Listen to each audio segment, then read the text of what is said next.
কোন দলের নেতারা বক্তব্য দিচ্ছে। 18 কোটি মানুষ, 56,000 বর্গমাইল মাত্র এর আয়তন।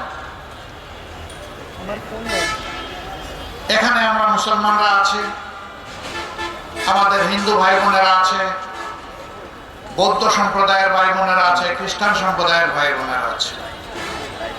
আমরা মিলেমিশে যুগ যুগ ধরে এই দেশে বসবাস করছি।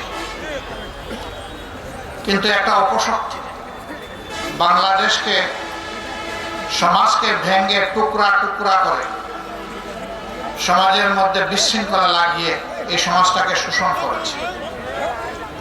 এই সত্যিই সর্বশেষ 15.5 বছর ক্ষমতায় ছিল। তারা সংখ্যাগুরু এবং সংখ্যালঘুর এই মারামারি লাগিয়ে রেখেছিল।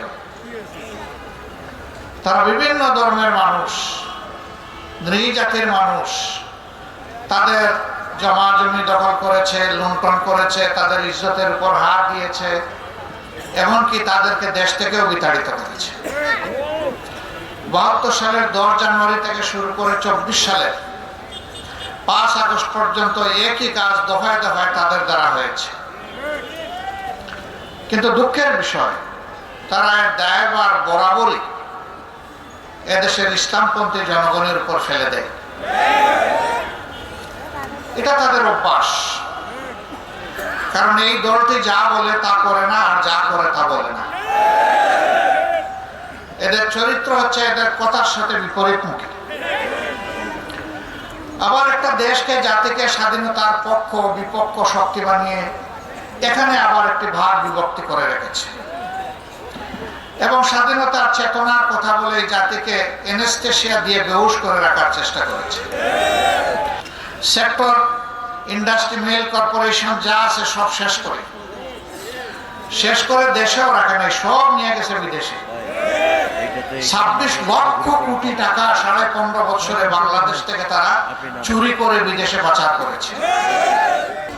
এই দেশটা আমাদের সবার। আমরা ঘোষণা দিয়েছি এখানে আর ভাগ বিভক্তি কাউকে আমরা করতে দেব না। আমরা সবগুলা হাত, সবগুলা দল, সবগুলা ধর্ম একত্রিত হয়ে বাংলাদেশকে একটা ফুলের বাগান হিসাবে সাজাবো ইনশাআল্লাহ। যেই দেশে বৈষম্য থাকবে না। ভাইয়েরা, এমন একটি দেশ চাই যেই দেশে নারী পুরুষ নির্বিশেষে ঘরের ভিতরেও নিরাপদ থাকবে, রাস্তায় গেলেও নিরাপদ থাকবে, কর্মস্থলেও নিরাপদ থাকবে এবং প্রত্যেকটি মানুষের সম্মান এবং ইজ্জতের গ্যারান্টি থাকবে। আসুন সেই বৈষম্যহীন একটা সুন্দর বাংলাদেশ, মানবিক বাংলাদেশ গড়ার জন্য, আমাদের সন্তানদের জন্য আগামীর একটা অনুকূল পরিবেশের বাংলাদেশ গড়ার জন্য আমরা ঐক্যবদ্ধ হই। আল্লাহ আমাদেরকে তৌফিক দান করুন।